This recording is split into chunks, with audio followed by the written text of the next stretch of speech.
आई आता आपल्या बांगड्याचा तिकला कसा झाला ते सांगतली। आई बघ कशी झाली चव। बांगड्याची चटणी मस्त, खाऊन बघा। मिरची तिखट लागला व्यवस्थित, मस्त लागला। नमस्कार मित्रांनो, मी योगेश पुरा आपल्या सगळ्यांचं स्वागत करतो आपल्या लाडक्या चॅनलवर। आज आपल्याला आई तिची स्पेशालिटी बांगड्याचं तिखलं याची रेसिपी दाखवणार आहे। तर त्यासाठी आपण बांगडे कसे निवडावेत ते बघूया। तर बांगड्यांचे डोळे बघायचे, ते लालसर असायला पाहिजे। नंतर त्यांचे कल्ले बघायचे, तेही लाल भडक रंगाचे असायला पाहिजेत। नंतर बांगड्यावर चकाकी असली पाहिजे आणि बांगडे दाबून बघायचे, ते आपल्याला घट्टसर लागले पाहिजेत। जर बांगडे मऊ असतील किंवा त्याचं पोट फुटलेलं असेल तर ते बांगडे आपण घ्यायचे नाही आहेत। तर आता आपले तिखल्यासाठी लागणारे बांगडे घेऊन झालेत। आता आपण ते कसे साफ करायचे हे पाहूयात। आज बांगड्याचं तिखलं करायचंय, तर त्यासाठी हे बाजारातून बांगडे आणले। हे बघा चांगले ताट आहेत आणि जे फ्रेश आहेत म्हणूनच आणले ते। तर ह्याचं हे साफ कसे करायचे दाखवते। ह्याच्यात छोटी छोटी खवलं असतात, ती आपण हे विळीने अशी करून काढून घ्यायची। नंतर त्याचे पर असतात, हे कापून टाकायचे आणि आपल्याला हवे त्या आकाराचे मीडियम आकाराचे आपण ते तुकडे करून घ्यायचे। तर हे बघा, हे असं करायचं। डोक्याचा भाग हवा असतो चटणी करण्यासाठी, म्हणून ही माशाची ही वरची जे भाग असतो तोंडाचा, हा असा काढून घ्यायचा।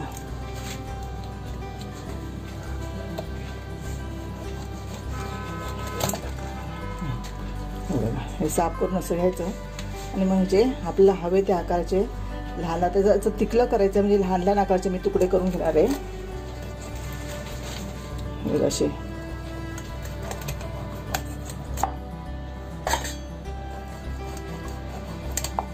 जास्त नाही तरी 4च बांगडे आहेत, त्याचे मी ह्याप्रमाणे याचे तुकडे करून घेते, बाकीच्या बांगड्यांचे सुद्धा। आणि नंतर त्याला लागणारी चटणी त्याचं साहित्य दाखवते। बांगडे हे 2 प्रकारचे असतात। एक खरबे बांगडे असतात, त्याच्या अंगावरती भरपूर खरब असतात, खवलं असतात, आणि हे साये बांगडे म्हणतात ह्याला। आणि ते खरब्या बांगडे तेवढे चविष्ट नसतात, हे चांगले चविष्ट असतात। ह्याची आमटी केली, चटणी किंवा फ्राय केली तरी सुद्धा छान लागतात। तर ह्या संपूर्ण म्हणजे हा जो बांगडा घेतला तर ह्या बांगड्यावरती ना संपूर्ण खरबे असतात। काय लोक त्याची फेसवा खातात, पण ते जास्त म्हणजे चव जरा वेगळी लागते। पण ह्याला हे जो हा दिसतोय आणि वरती जास्त खवले नाहीत, हे साये बांगडे त्याला म्हणतात। तर अशा प्रकारचे बांगड्याचे 2 प्रकार। बांगड्याचा कुठचाही प्रकार जरी केला, चटणी केली बरोबर, ती खूप चांगली लागते आपल्याकडे। आणि ते रापणीचे पण बांगडे मिळतात नाही, आचरेला रापणीचे सुंदर बांगडे मिळतात, त्याची चटणी तर खूपच छान होते, अतिशय चविष्ट असतात ते बांगडे असतात। आणि त्याचा कलरही वेगळा असतो। त्या जे आचरेला बांगडे संपूर्ण त्याची ही शेवाळी रंगाचं जे असं काळपट ह्याला बांगडा असतो तो, आणि एकदम ताट चांगला। ताजे असतील तर अशी आमटी किंवा आपण भाजले अख्खे मध्ये तुकडे पर्यंत छान लागतात ते।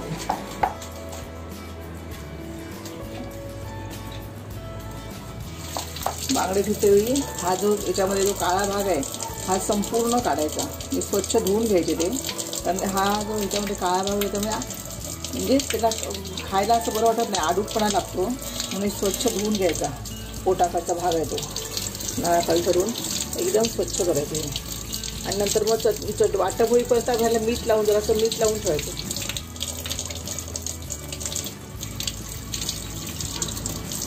बांगडे स्वच्छ धुवून घेतले, याला थोडंसं पाव चमचा हळद, आणखीन 1 चमचा मीठ लावून ठेवते आणि नंतर वाटप काढणार आहे, त्यामुळे त्याला थोडंसं मीठ लावून ठेवायचं। नंतर मग हे धुवून नुसतं पाण्यात धुवून फोडणीला घालायचे। तर आता आपण ह्याला चांगलं मीठ आणि हळद ह्या सगळ्यांना लावून ठेवूया।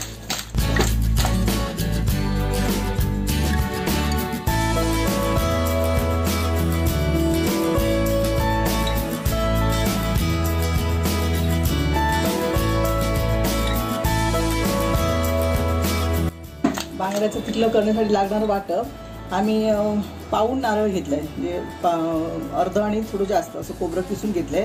हा एक छोटासा कांदा कापून घेतलाय, 4 लसूणच्या पाकळ्या आणि थोडंसं हे आलं घेतलंय।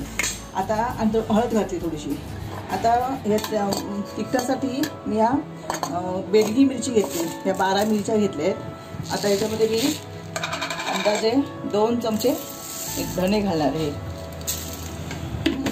आणखी एक छोटी चिमूटभर बडीशेप एवढीशी, आणखीन 4-5 मिरीचे दाणे, आणखीन हे घालणार आहे. तिरफळ आहे ती आपण मी तुम्हाला मागच्या वेळेला सांगितलं, तिरफळ मी सगळ्यात शेवटी घालते, कारण वाटून झालं की नंतर शेवटाला आपण तिरफळ टाकायचे. बघा अगदी 4-5 दाणे हे ह्याचे मिरीचे. आणखीन ह्याच्या हे झाल्यानंतर वाटून झाल्यानंतर मी दरवेळेला मागच्या वेळेला मी जेव्हा माशाची आमटी केलेली तेव्हा मी चिंच घातली होती, पण बांगड्याचं आता तिखलं करणार आहे, त्या कोकमच घालणार आहे. कोकमामुळे त्या बांगड्याच्या चटणीला एक वेगळी टेस्ट येते त्याच्यासाठी. तर आता मी मिरची, धणे आणि बडीशेप जरा धुवून घेते आणि लगेचच मिक्सरला लावणार आहे. लोकांमध्ये मिरची भिजत घालायची, कारण पाट्यावर वाटायची ना. पाट्यावर वाटल्यानंतर चटणीचा गोळा होतो, त्या गोळ्यात सुंदरच ही याची बांगड्याची आमटी लागते. पण आता हे काय मिक्सर लावतो, मिक्सरला काही बारीक होतं, तशी ही मिरची पण बारीक होईल. त्यामुळे मी आता ही लगेचच लावणार आहे. मिरचीचा सुकलेलीच आहे चांगली वगैरे येतोय, तर मिक्सरला पटकन बारीक होईल. आता हे सगळं साहित्य मी मिक्सरला लावून घेते. पाट्यावर वाटून तयार झाले हे बघा. आता मी ही 7-8 तिरफळ गेल्या वर्षीची आहे, चव नाही म्हणजे दळ राहिला नाही म्हणून मी जास्त घेतली आहे. आता 4-5 घातली तर तरी चाललं असतं, पण ही जुनी असल्यामुळे मी जास्त घेतली आहे. आता ही तिरफळ लावून मी जरासं एकदा फिरवणार आहे, म्हणजे त्याला त्याचा ह्या चटणीला त्या तिरफळाचा वास येईल म्हणून. बघा कढई तापली आहे. आता मी फोडणीसाठी त्याच्यामध्ये 2-3 चमचे तेल घालणार आहे. तेल चांगलं तापू दे की आपण फोडणीसाठी बघा हे मी अर्धा कांदा आणि 2-3 लसणाच्या पाकळ्या घेतल्या, आणि ही कोकम नंतर घालणार आहे मी, आणि थोडासा कढीपत्ता फोडणीसाठी. हे एवढं साहित्य, आणि थोडासा हिंग घालणार आहे. हिंगामुळे त्याला वेगळी चव येते म्हणून हिंग घालणार आहे. तर ते तेल आता तापत आले, पण त्याच्यामध्ये हिंग घालूया. जास्त नाही हिंग घ्यायचं, बघा 1/2 चमचा हिंग घालते.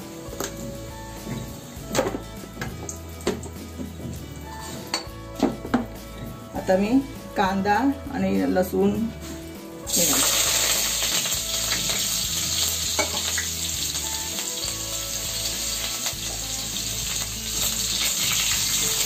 असं परतून घ्यायचं आहे. लसूण चांगली तेलामध्ये भाजली पाहिजे. असं लसूणला हिरवट असा म्हणजे वेगळा वास येतो म्हणून चांगली तेलात आपण अशी भाजून घ्यायची.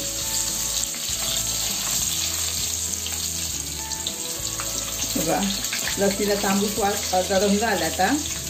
आता मी हे आपलं वाटप आहे, ते वाटप गॅस कमी करते आणि वाटप यामध्ये घालते फोडणीमध्ये. आपल्याला तिखलं म्हणजे अगदी अंगाबरोबर करायचं आहे, त्यामुळे जास्त पाणी घालायचं नाही आहे. भाकरीबरोबर खायला ही बांगड्याची तिखलं खूप सुंदर लागतं.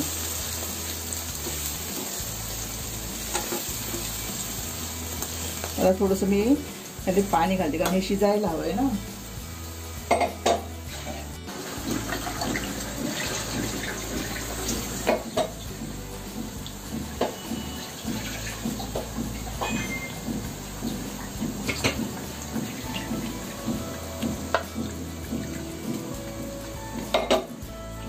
आता ह्या आपण मिश्रण सगळं तेलामध्ये ढवळून घेऊया आणि त्याच्यावर झाकण ठेवते, कारण हे शिजायला हवं. नंतर थोड्या वेळ 5 मिनिटं आपण चांगलं शिजू द्यायचं, कारण वाटपाचा हिरवटपणा मोडला पाहिजे त्याच्यासाठी. की नंतर मग आपण याच्यामध्ये ते बांगडे तो पण मीठ लावून ठेवले आहेत ना, ते जरा मी धुवून घेणार आहे आणि ते मग ह्या वाटपामध्ये मी घालणार आहे.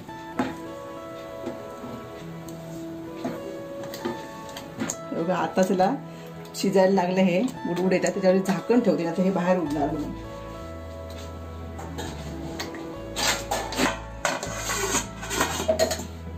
आता आपण 5 मिनिटं हे वाटप शिजायला देऊया. आता आपण याच्यामध्ये मीठ घालूया. बांगड्यांना मीठ लावलंय, तर मी आधी थोडंच मीठ घालते मी, चटणीला लागेल एवढं. नंतर बघून बांगडे सोडल्यानंतर बघून मग त्याला हवं तर मीठ आणखी जास्त घालायचं, तर खारट होती म्हणून. बांगड्यांना मीठ लावून जवळजवळ 15-20 मिनिटं अधिकच झाली आहे. तर आता आपण मीठ घातलं आहे. आता मी कोकमं घालते. हे बघा छोटी छोटी 10-12 कोकमं घेते. हे बघ आता हे मिश्रण चांगलं ढवळून मी 5 मिनटं हे शिजायला ठेवते. हे शिजलं की नंतर आपण त्याच्यामध्ये बांगडे सोडूया आणि बांगड्याला असं 5 मिनटंच ठेवायचं. नाहीतर मध्ये जास्त शिजले तर आपल्याला काय होणार म्हणजे अख्खे पीस मिळणार नाहीत म्हणून. तर झाकण ठेवून आपण हे 5 मिनटं झाली आहेत. आता आपण बघूया चटणी शिजली का. हे बघा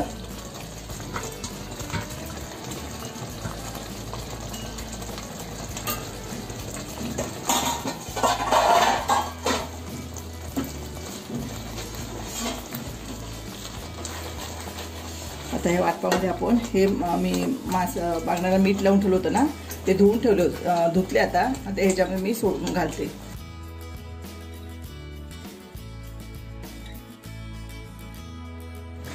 अलगद ह्याला सगळ्या माशांना तुकड्यांना लागेल चटणी असं करून ढवळायचं आहे. आता मी कोकमं पण घातली आहेत. आता हे मासे घातले. आता 5 मिनटं असंच त्याला माशांना ह्या चांगली वाफ द्यायची. एकदम सुकं होणार आहे. थोडंसं मी आणि पाणी घालणार आहे कारण भाकरीबरोबर खायला आपल्याला चटणी सुकं बरं वाटतं पण चटणी पण लागते थोडीशी ना त्याच्यासाठी. तर ह्याला असं लावून ठेवते सगळ्यांना आणि मग ह्याला मी वाफ देणार आहे. वर झाकण ठेवून ह्याला वाफ देणार आहे. आता जर मीठ लागलं का बघते. चटणीला मीठ लागलेलं आहे. आता ह्या माशांना पण मीठ लावलं होतं. नंतर थोड्या वेळ परत एकदा चेक करते. आता हे ह्याला झाकण लावून 5 मिनटं मी ठेवून देते. तर मित्रांनो आमच्या आईची स्पेशालिटी बांगड्याचा तिखला आता तयार झालेला आहे. तुम्हाला मी दाखवतो. दिसायला एकदम झणझणीत आणि चवीला अतिशय उत्तम असं लागतं हे. तर आईने दाखवल्याप्रमाणे तुम्ही पण बांगड्याचं तिखलं नक्की करून बघा. ते कसं झालं हे आम्हाला नक्की कळवा. व्हिडिओ आवडला असेल तर व्हिडिओला लाईक करायला विसरू नका आणि चॅनलला नक्की सबस्क्राईब करा. मित्रांनो हे बघा गरमागरम भाकरी बरोबर बांगड्याचा तिखला आता तयार झालेला आहे. तुम्ही पण ते नक्की करून बघा.